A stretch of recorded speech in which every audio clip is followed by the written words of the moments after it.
Esta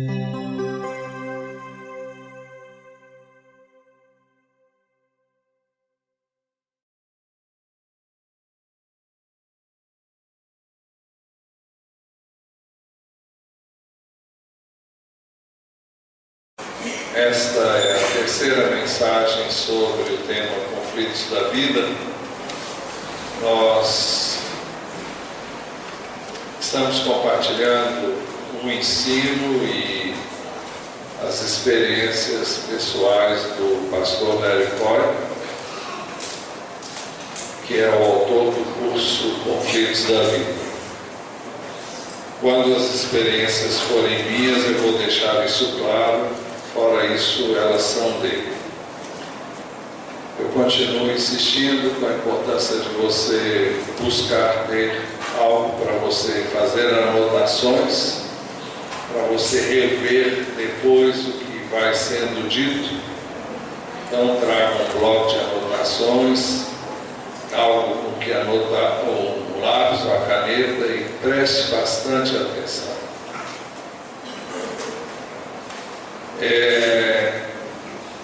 As mensagens têm o propósito de responder a 3 perguntas. Primeiro, como ser uma pessoa bem-sucedida? Isso vimos que a vida é basicamente simples, mas quando quebramos alguns princípios estabelecidos por Deus, nós a tornamos bem complicada. A segunda pergunta é como construir um casamento bem-sucedido.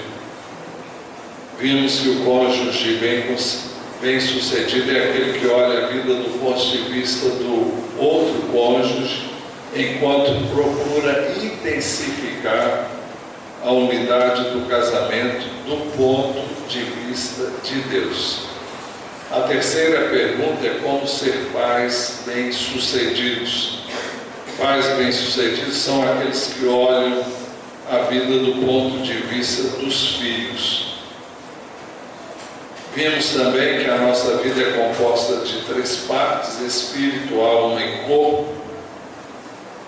Isso tem como base a primeira epístola de Tessalonicenses, capítulo 5, verso 23, onde lemos assim: que o próprio Deus da paz o santifique inteiramente, que todo o espírito, a alma e o corpo de vocês sejam preservados irrepreensíveis na vinda de nosso Senhor Jesus Cristo. Vimos que há certas leis físicas que governam o universo. Se violarmos uma lei física, haverá uma consequência correspondente à quebra desta lei. Nós falamos sobre a lei da gravidade. Quando nós pulamos de um prédio de 20 andares, as consequências serão as mesmas tanto para uma pessoa culta quanto para uma criança, por exemplo. Então Deus sempre opera de acordo com as leis físicas, seja a pessoa crente ou não. Vimos que há também leis mentais. Vimos que o nosso sistema psicológico, a nossa psique, opera de acordo com base na lógica. Vimos que o nosso corpo opera de acordo com os nossos sentidos. Se quebrarmos certas leis psicológicas, nós teremos consequências mentais em nossa vida. E vimos que o nosso sistema psicológico abrange a mente, os pensamentos, as nossas emoções, sentimentos, a nossa vontade, onde nós decidimos e escolhemos. Nós encontramos pessoas que sabem que têm amargura, mas não sabem como resolver essa questão. Vimos também que a razão é porque elas não podem encontrar a solução em sua mente, porque o problema é espiritual. Vimos que no nosso espírito está a nossa consciência. Vimos que a nossa consciência nos permite conhecer quando estamos violando as leis de Deus. E quando estou violando estas leis de Deus, há consequências inevitáveis em minha vida. Há princípios na palavra de Deus que nos ensinam como podemos viver uma vida bem-sucedida. Quando eu violo um destes princípios, há uma consequente correspondência em minha vida. Estes princípios que vamos mostrar estão calcados nas bem-aventuranças. Jesus reuniu os discípulos e lhes deu uma lista de 8 princípios que nós queremos destacar aqui, e eles foram tirados das bem-aventuranças e nós vamos examinar. Já fizemos isso por outro prisma. Vamos começar a ver estes princípios, alguns já vimos, e depois nós vamos voltar a eles mais pormenorizadamente. A primeira bem-aventurança que queremos destacar é a humildade de espírito. Mateus 5,3: Bem-aventurados os pobres de espírito, pois deles é o reino de Deus. Essa expressão, pobre de espírito, fala de uma pessoa humilde. Trata-se de alguém que submeteu a sua vontade a Deus e pela fé colocou Cristo em primeiro lugar. É aquele que não confia em si, mas confia no Senhor e deposita a sua expectativa, a sua esperança e a sua confiança totalmente nele. Ele não confia em si mesmo. Ele não pensa de si além do que deve. Atrás desta bem-aventurança há um princípio que nós devemos examinar. Eu diria que é um princípio duplo. Um deles é o princípio da salvação. Ninguém pode ser salvo se não deixar de confiar em si mesmo para confiar naquilo que Cristo fez.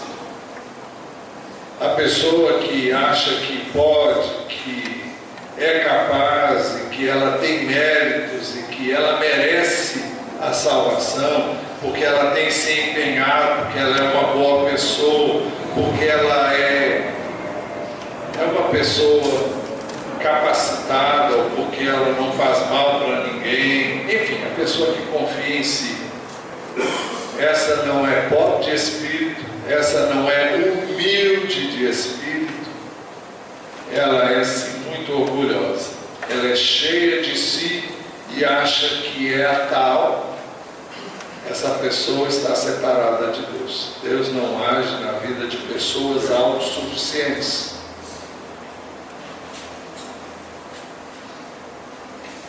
E eu violo este princípio quando estou separado de Deus, privado da sua graça. A Bíblia diz que o salário do pecado é a morte. E a Bíblia diz que todos pecaram e destituídos estão da glória de Deus. Mas se eu não me sinto pecador e eu não reconheço a minha condição de pecador, eu continuo separado de Deus, embora eu ache que não esteja. Não importa o que eu ou quem quer ache, o que importa é o que a Bíblia diz. E se a pessoa se acha bem, porque ela acha que é legal, que ela não comete nenhuma infração, que ela é melhor que as outras, então ela não é humilde de espírito e ela não pode herdar o reino de Deus. Nós dissemos, voltando lá ao primeiro princípio, que uma outra faceta desse princípio é a compreensão do princípio de autoridade. A pessoa que é humilde de espírito, ela se submete com facilidade ao governo, à autoridade, à liderança de outra pessoa que está nessa posição sobre ela. E ela faz isso numa boa. Nós dissemos, voltando lá, que eu violo esse princípio quando estou separado de Deus. Vai em frente. Quando estou separado de Deus. Também eu violo esse princípio quando eu me torno orgulhoso. É o próximo. Não, é isso mesmo. Provérbios 3:10. O orgulho só gera discussão, mas a sabedoria está com os que tomam conselho. Por que alguém não tomaria conselho? Porque ele acha que ele não precisa de conselho. Quantas vezes a gente fala, vai lá e fala com fulano, procura ouvir a opinião dele, ele conhece mais sobre esse tema do que você. Quando você quer tomar uma decisão, olha, procura Beltrano, porque ele é especialista nessa área. E a pessoa olha assim, ouve o que você falou, mas ela não vai lá. Por quê? Ela acha que não é necessário. Ela já sabe tudo que precisa saber e ela não vai procurar fulano. Mesmo que ele seja o cara mais sabido naquela área, ele não vai procurar. O orgulho não permite. Quando eu violo este princípio, eu desenvolvo um espírito crítico. Romanos 2:1 diz, portanto, você que julga os outros é indesculpável, pois você está condenando a si mesmo naquilo que julga, visto que você que julga pratica as mesmas coisas. É aquela velha história que quando eu aponto o dedo para alguém, eu tenho 3, 4 dedos voltados para mim, não é? Então, o orgulho me impede de reconhecer as minhas deficiências e, para contrabalançar as minhas deficiências, eu aponto as deficiências do outro e aí eu mantenho equilibrado o meu psique. Eu não vou entrar em detalhes, porque nós já entramos em detalhes sobre essas coisas que eu estou falando. Quando alguém é crítico quanto a si mesmo, ela acaba criticando outras pessoas. Isso quer dizer que a pessoa não se aceita, não, isso aí já é uma outra faceta, ela não se aceita, então ela não aceita também as outras pessoas para manter uma balança equilibrada aí na sua mente. Nós vimos ainda da última vez, e já vamos entrar. Nós vimos da última vez que as mulheres que são gratas a Deus, pelo modo como Deus as fez, elas podem olhar para outras mulheres e elogiá-las pela sua maneira de vestir-se. O mesmo não acontece com aquelas que não se aceitam e então são incapazes de elogiar quem quer que seja. Se você está bem com você, você não tem dificuldade de elogiar outras pessoas. Segunda bem-aventurança que já examinamos. Não examinamos com esses detalhes, mas examinamos. É a mansidão. Bem-aventurados os mansos, porque herdarão a terra. É alguém que fez a entrega do direito de propriedade de todos os seus bens terrenos e os considera um empréstimo temporário de Deus. Alguém que fez a entrega do direito de propriedade de todos os seus bens terrenos e os considera um empréstimo temporário a Deus. Isso porque a ira se revela normalmente quando está envolvido algum direito. Aqui ninguém tasca, porque isso é meu. Aqui ninguém pode pôr a mão. Ou quando alguém mexe, ou quando alguém acontece uma situação, um acidente, uma coisa, e eu sou prejudicado, aí sobe a ira, porque as coisas não aconteceram no horário que eu queria, então eu fico irado, e porque eu tenho direito de ser atendido, eu tenho direito disso, eu tenho direito àquilo outro, então são direitos de propriedade envolvida, são direitos adquiridos. Então eu me insurjo sempre com ira contra alguém que não faz aquilo que eu tenho direito. Por isso que o manso é alguém que fez a entrega do direito de propriedade de todos os seus bens e direitos, e os considera um empréstimo temporário de Deus. O princípio que está por trás dessa bem-aventurança é o cultivo da mansidão. Quando eu violo esse princípio, eu tenho um espírito rebelde. Todos nós conhecemos o episódio de Saul, quando Deus deu a ele uma ordem e ele achando que o pensamento dele era melhor, então ele violou esse princípio e ele fez do jeito que queria e Deus o rejeitou como rei por causa disso.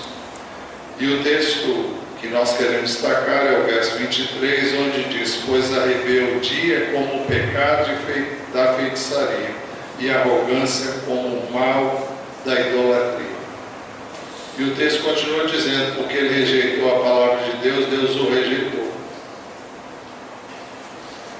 Quando eu violo esse princípio, eu fico ansioso. E Filipenses 4,6 diz: não andem ansiosos por coisa alguma, mas em tudo, pela oração e súplicas e com ação de graças, apresentem seus pedidos a Deus. A ansiedade é a falta de confiança em Deus, nas coisas que fogem ao controle e a uma iniciativa ou ao posicionamento dele.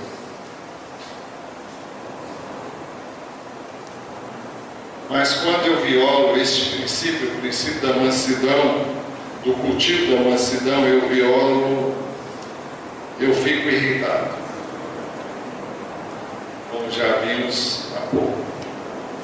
Efésios 4:30 e 32 diz: não entristeçam o Espírito Santo de Deus, com o qual vocês foram selados para o dia da redenção. Livrem-se de toda amargura, indignação e ira, gritaria e calúnia, bem como de toda maldade. Sejam bondosos e compassivos uns para com os outros, perdoando-se mutuamente, assim como Deus os perdoou em Cristo. Estamos passando por isso porque já vimos isso também rapidamente, mas vamos ver isso bem pormenorizadamente depois. Provérbios 14:17 diz assim: o que presto se ira faz loucura.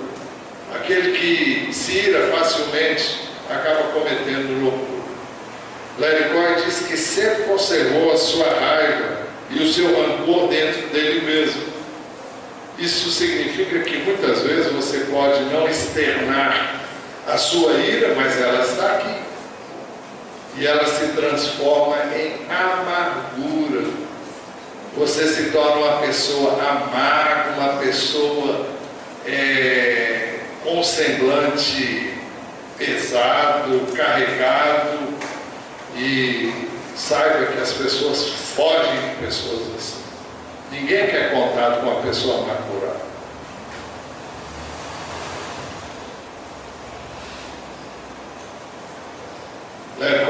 que ele nunca havia chegado, nós dissemos isso na semana passada, vocês vão lembrar.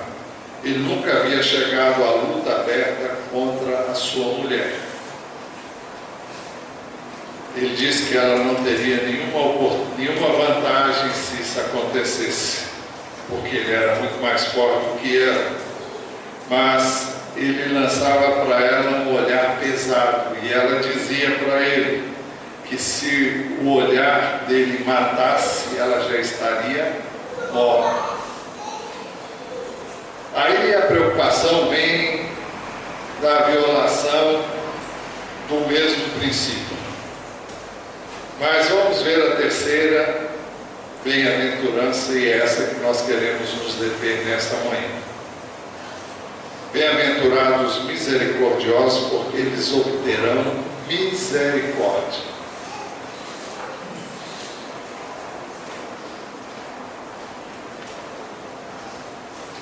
Fala de alguém que tem simpatia, mostra amor e perdoa sinceramente aos que o ofendem. O princípio que está por trás dessa bem-aventurança é o espírito de perdão. Quando eu violo esse princípio, eu fico ressentido e amargurado. Provérbios 18:14, na versão revista e atualizada, diz assim: o espírito firme sustém o homem na sua doença, mas o espírito abatido, quem o pode suportar?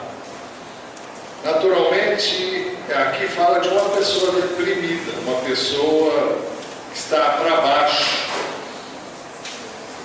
Isso é resultado de feridas, de machucados, de ofensas e de desilusões com pessoas, com situações que ferem e machucam as pessoas. Então, eu violo o princípio do espírito de perdão, não quando eu sou ferido, mas quando eu transformo essa ferida em amargura, em ressentimento. Eu guardo aquela experiência, e pelo fato de eu guardar, o fato de eu guardar ressentimento e ficar amargurado porque fulano fez isso comigo, eu estou revelando, embora não diga que eu não perdoei essa pessoa pelo mal que ela me causou. Hebreus 12:15 diz assim: cuidem que ninguém se exclua da graça de Deus, que nenhuma raiz de amargura brote e cause perturbação, contaminando muitos. Cuidem que ninguém se exclua da graça de Deus. O texto nos dá a ideia clara de um ensino de Jesus. Porque se não perdoardes aos homens as suas ofensas, tampouco o vosso Pai Celestial vos perdoará as vossas.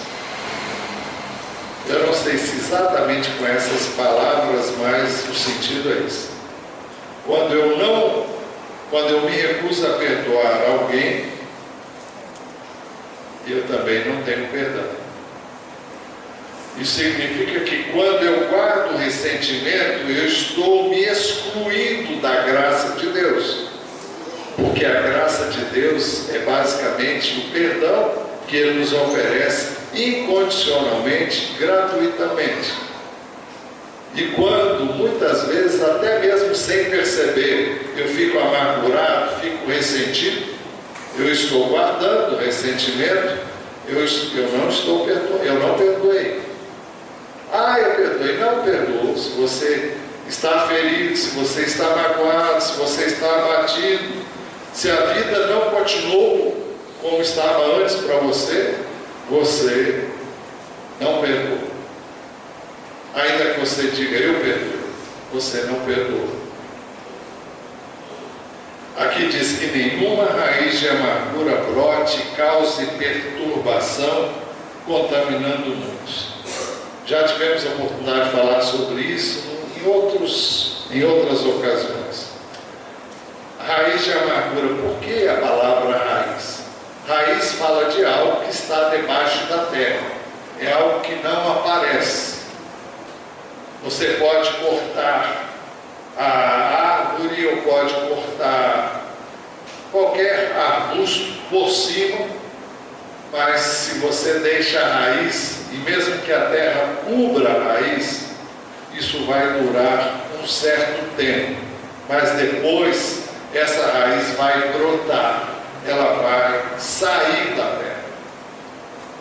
E se essa raiz é de amargura, ela quando brotar, ela vai alcançar um monte de pessoas. Quando ela surgir, quando ela se manifestar, enquanto ela está encoberta, como era o caso do Larry Cohen, que ele disse que mantinha a sua raiva, o seu ressentimento oculto, ninguém sabia, porque ele tinha a habilidade de esconder o que ele sentia, não era algo que exteriorizava, ele não batia na mesa, ele não quebrava coisa na parede, ele não chutava as coisas, como muitas pessoas também fazem. Então, ele mantinha seu controle. E o fato de você manter seu controle pode parecer a você que você está dominando a situação, mas você não está. Então, cuide que ninguém se exclua da graça de Deus, que nenhuma raiz de amargura brote, porque ela vai brotar. Se ela existe, ela vai brotar e cause perturbação, contaminando muitos. Eu gosto de usar isso como um exemplo meio sujo, mas imagine uma fossa. Vocês conhecem fossa? Todo mundo conhece uma fossa? Sim. Aquilo vai enchendo, vai enchendo. E se não houver um escoadouro de gases que vão fermentando aquela sujeira toda ali, o que vai acontecer? Explode. Os irmãos já imaginaram uma explosão de uma fossa? Quem estiver perto vai ser todo contaminado. Vai ser uma caatinga miserável. Então, o texto está dizendo algo semelhante. Cuidem que ninguém se exclua da graça de Deus, que nenhuma raiz de amargura brote e cause perturbação, contaminando muitos. Vai perturbar você e vai perturbar um monte de gente que está em volta. Se você não está bem com você, você não está bem com as pessoas, e as pessoas que estão ao seu redor não vão ficar bem também, por causa da raiz de amargura que está em você. Existem pessoas que quando chegam no ambiente, o ambiente fica pesado, fica carregado. É o que a pessoa tem por dentro, raiz de amargura. Jesus deixou claro, através das bem-aventuranças, e através delas nós retiramos princípios que são verdades, que elas não são facultativas na vida do crente, elas são absolutas e essenciais. Então não dá para negociar isso. Simplesmente nós não podemos ter ressentimentos.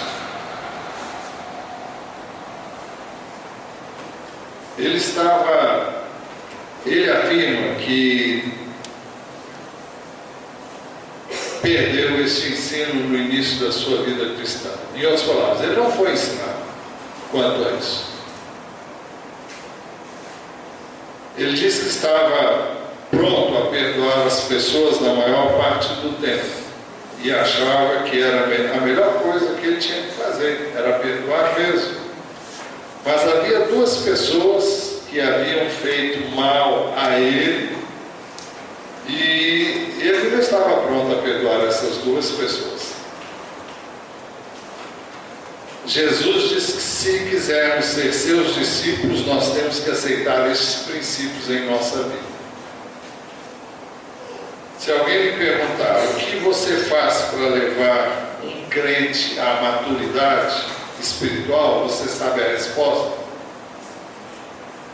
O apóstolo sabia como trazer cada crente à maturidade. Não há dúvidas de que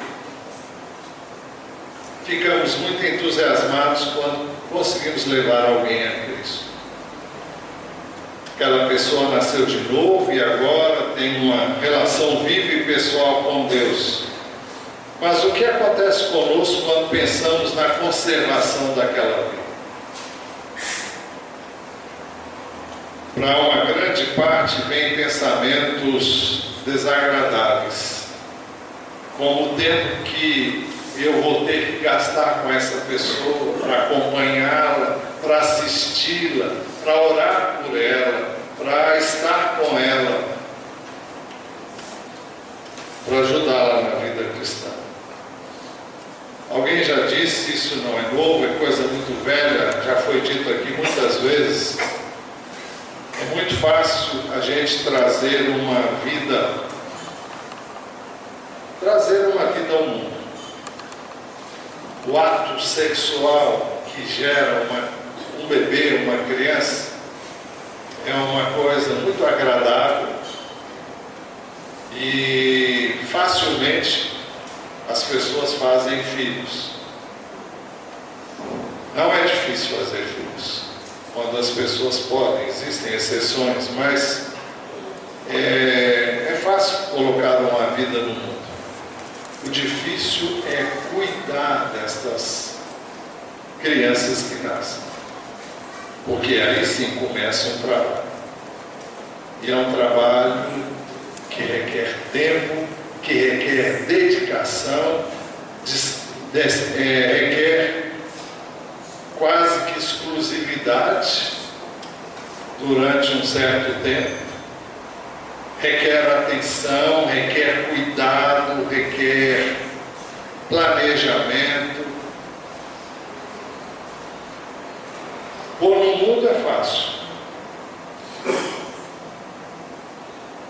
Antigamente as famílias tinham muitos filhos. Minha avó paterna teve 21 filhos. A metade não sobreviveu, mas ela teve 21 filhos. E antigamente as pessoas tinham muitos filhos. Elas não tinham televisão, elas não tinham internet, elas não tinham celular, não tinha nada dessas coisas. A única diversão delas era fazer filhos.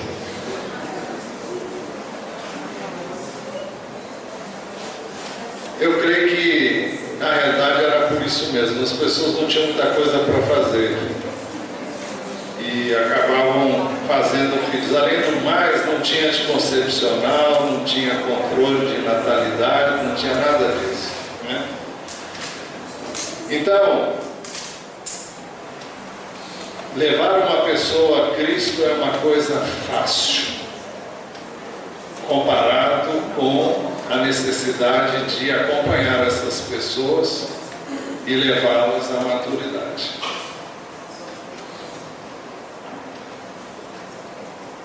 Pericó afirmou que era um crente que tinha uma vida derrotada.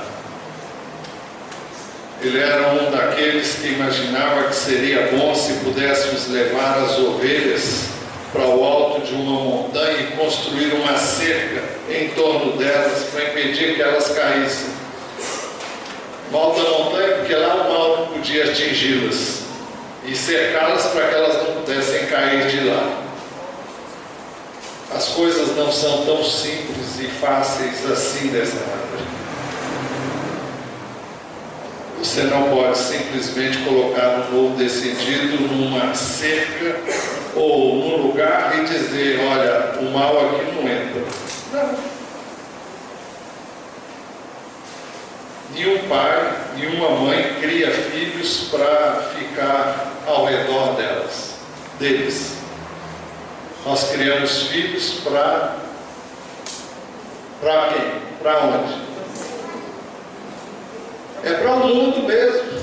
Não é para se arrebentar no mundo, não. É para viver bem no mundo e não se contaminar com o mundo.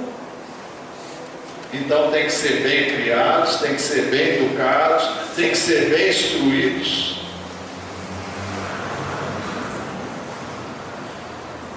O apóstolo Paulo sabia como levar o crente à maturidade.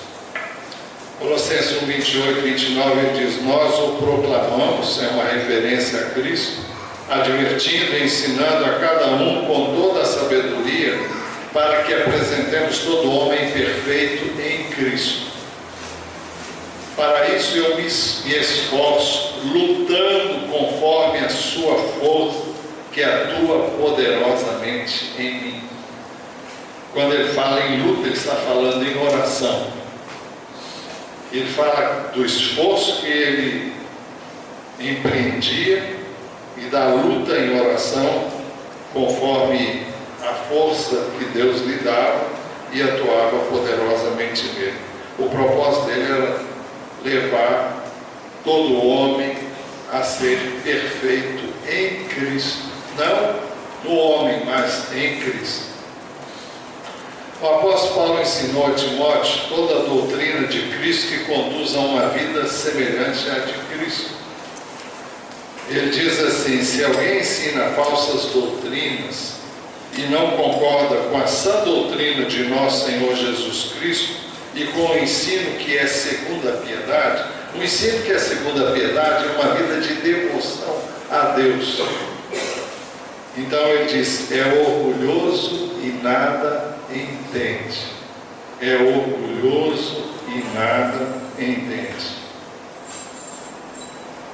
Então, nós temos que nos ajustar ao ensino de Jesus. Toda doutrina tem que cair num funil que vai chegar lá naquilo que Jesus ensinou. Ela pode ser um desdobramento do ensino dele, mas não pode fugir do ensino dele.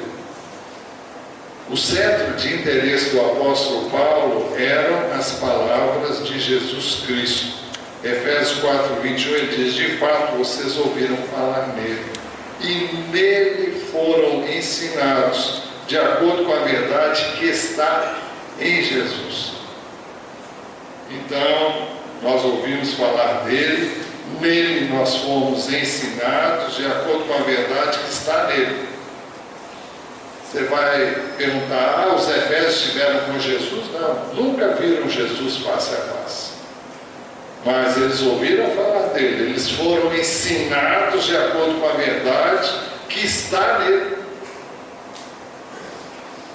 Então, isso para voltarmos aonde nós estávamos. Esses princípios não são facultativos. Isto é, eu não posso tê-los como opcionais, se queremos viver uma vida cristã bem sucedida. Isso quer dizer que se uma pessoa me ofende, a minha responsabilidade é perdoá-la. Numa ocasião, Pedro aproximou-se de Jesus e falou sobre uma pessoa que lhe havia ofendido já por 7 vezes. Então Pedro, aproximou-se de Jesus e perguntou, epa, é o próximo aí.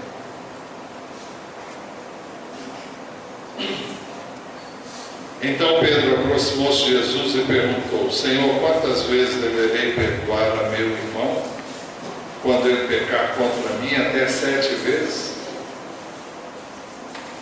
7 vezes a mesma ofensa. Ele estava querendo dizer, Senhor, simplesmente a coisa não funcionou. Ele não mudou. Eu perdoei uma vez, ele não mudou. Perdoei outra vez e ele não mudou. perdoei outra vez e ele continua o mesmo, 7 vezes e ele não muda. Pedro está perguntando: Senhor, o que eu vou fazer? Larry Cohen disse que foi essa maneira como ele abordou a vida cristã no início. Ele não entendia que não era uma questão facultativa para ele perdoar uma pessoa se ela lhe fizesse mal. Alguém diz: é como se ela não fosse obrigada a perdoar. Ele não entendia que Deus sabia que as pessoas iam agir mal contra ele. Na verdade, quando alguém faz alguma coisa errada para mim, eu devo ser sensível a essa pessoa e amá-la. E você sabe que isso não é possível a não ser por meio de Jesus.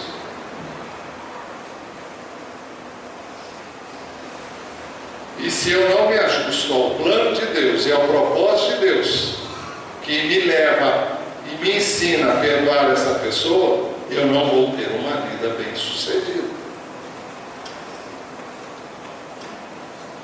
Se eu não me ajusto ao plano de Deus, eu me torno ultra sensível àquelas pessoas que qualquer coisa estão sensibilíssimas. Basta tocar e ela já está sensível. Eu me torno uma pessoa cheia de amargura, e então qual é a minha tendência? Eu vou me isolar da pessoa que me feriu. A melhor maneira de eu viver bem é não estar com essa pessoa. Então eu me isolo dessa pessoa. Não é assim que a gente faz? Com certeza.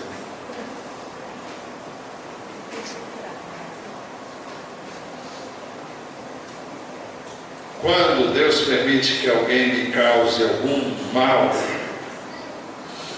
não é só para o meu benefício. Eu estou dizendo para o meu benefício. Ela me causa o mal, Ele não permitiu para me beneficiar, porque vai me beneficiar, mas também para abençoar aquela pessoa.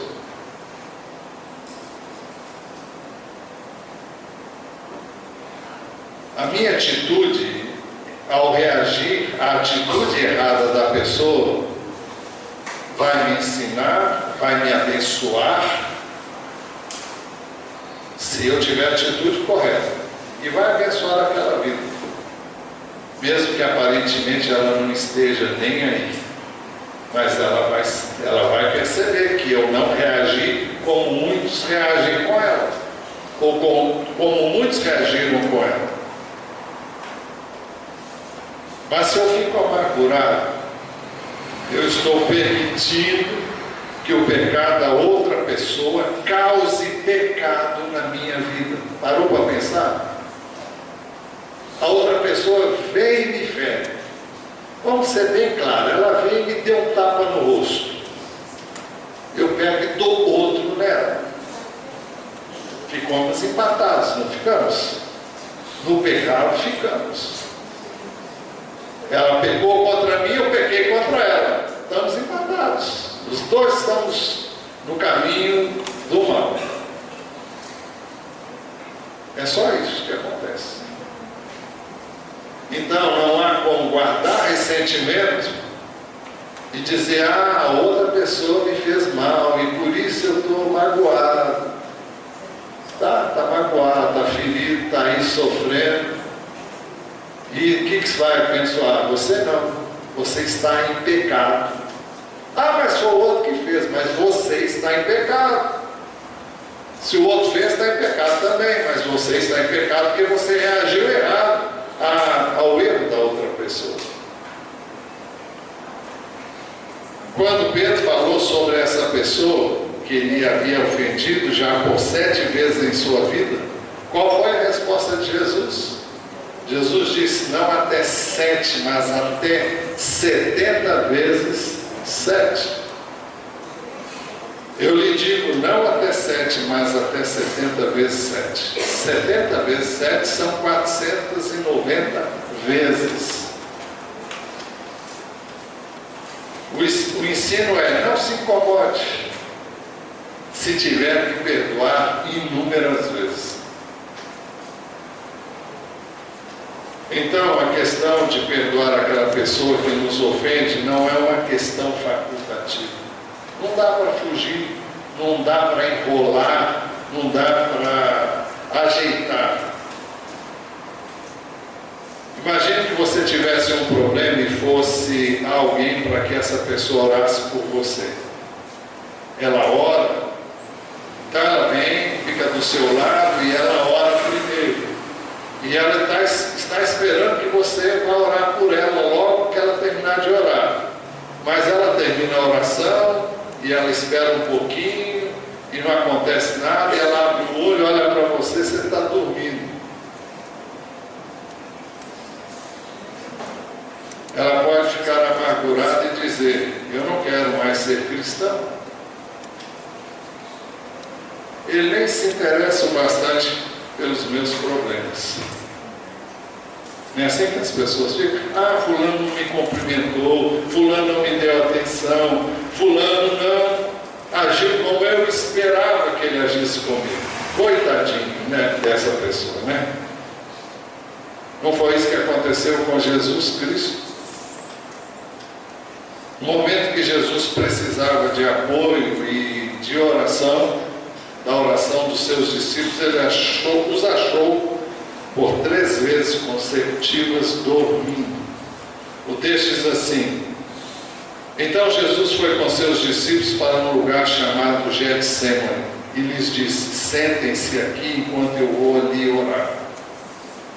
Levando consigo Pedro e os 2 filhos de Zebedeu, começou a entristecer-se e a angustiar-se. Disse-lhes então: a minha alma está profundamente triste, numa tristeza mortal. Fiquem aqui e vigiem comigo. Indo um pouco mais adiante, prostrou-se com o rosto em terra e orou: meu Pai, se possível, afasta de mim este cálice, contudo não seja como eu quero, mas sim como tu queres. Depois voltou aos seus discípulos e os encontrou dormindo. Vocês não puderam vigiar comigo nem por 1 hora? Perguntou ele a Pedro. Vigiem e orem para que não caiam em tentação. O espírito está pronto, mas a carne é fraca. E ele tirou-se outra vez para orar: meu Pai, se não for possível afastar de mim este cálice, sem que eu beba, faça-se a tua vontade. Quando voltou de novo, os encontrou dormindo, porque seus olhos estavam pesados. Então os deixou novamente e orou pela 3ª vez, dizendo as mesmas palavras. Depois voltou aos discípulos e lhes disse: vocês ainda dormem e descansam? Chegou a hora, eis que o Filho do Homem está sendo entregue nas mãos dos pecadores. Levantem-se e vamos. Aí vem aquele que me trai. 3 vezes Jesus pediu que eles ficassem ali e orassem com ele. E eles não fizeram. Essa foi talvez a experiência mais dolorosa na vida de Jesus antes da crucificação. Foi uma experiência que levou Jesus a suar gotas de sangue, que mostram que a pessoa, quando está passando por uma situação como essa, ela está vivendo uma angústia sem precedentes. Está provado cientificamente que a pessoa chega a esse ponto que Jesus chegou.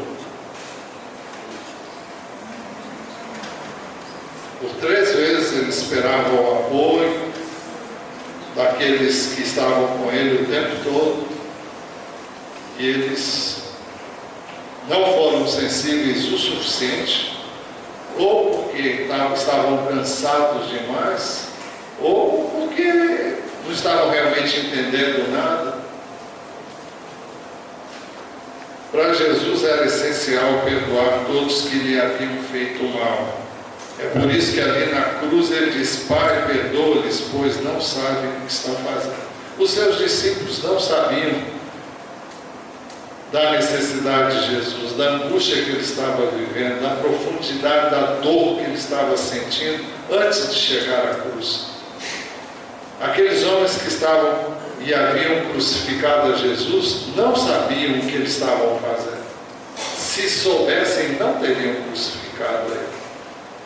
Agora estavam fazendo mal, estavam gritando para ele: crucifica-o, crucifica-o. Não seus discípulos, mas os outros. Mas Jesus diz: Pai, perdoa-lhes, pois não sabem o que fazem. Pedro nos desafiou a seguirmos o exemplo de Jesus. Mesmo Pedro, que pisou na bola tantas vezes com Jesus, depois, mais tarde, escreveu assim: porque é louvável que, por motivo de sua consciência para com Deus, alguém suporte aflições sofrendo injustamente. Pois que vantagem há em suportar açoites recebidos por terem cometido mal? Mas se vocês suportam o sofrimento por terem feito o bem, isso é louvável diante de Deus. Veja aqui, o que Pedro está dizendo é o seguinte: não tem nenhuma vantagem em você sofrer porque fez o mal. Mas se você faz o bem e recebe o mal, isso agrada a Deus. Parece estranho, não? Que agrade a Deus alguém, você faz o bem e recebe o mal. E se você não reage erradamente a esse mal, isso agrada a Deus. Não o fato de terem causado mal a você, mas o fato de você ter agido e reagido de maneira adequada ao mal que lhe faz. Pois que vantagem há em suportar açoites recebidos por terem cometido mal, mas se você suporta o sofrimento por terem feito bem, isso é louvável diante de Deus. Suporte o sofrimento por terem feito o bem. Você faz o bem, recebe o mal. E se você suporta, isso é louvável diante de Deus. Deus se agrada. Para isso vocês foram chamados. Nós somos chamados para ter essa atitude. Pois também Cristo sofreu no lugar de vocês, deixando-lhes exemplo para que sigam os seus passos. O que ele fez? O texto diz: ele não cometeu pecado algum e nenhum engano foi encontrado em sua boca. Em outras palavras, ele não praticou mal em tempo algum. E o que fizeram com ele? Quando insultado, não revidava.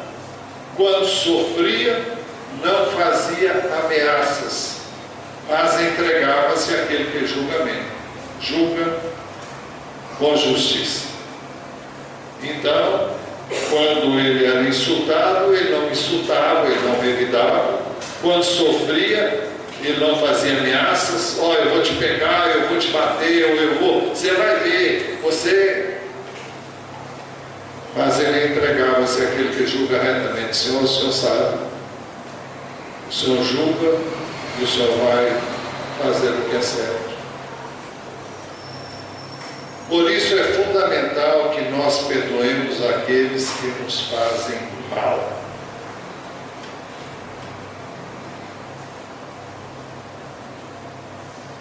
A verdade é que se fizermos isso por ser esta a vontade de Deus, o nosso lucro será muito maior do que o dano que nos causaria.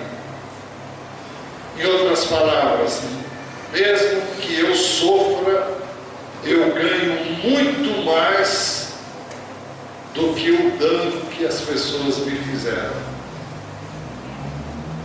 O dano que a pessoa me faz não pode ser comparado com o lucro que eu tenho quando eu reajo positivamente a uma atitude negativa de alguém. Agora, se eu reajo negativamente, eu me torno igual a pessoa e eu estou em pecado como aquela pessoa. Então, é fundamental que perdoemos aqueles que nos fazem o mal. Eu queria que você fechasse seus olhos e falasse com Deus.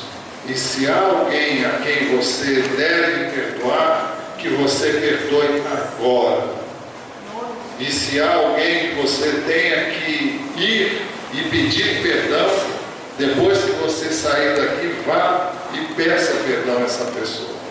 Não permita que haja brecha em sua vida, não permita que haja pecado na sua vida por falta de uma tomada de posição em relação a isso. Feche seus olhos, fale com Deus, endireite-se com Ele.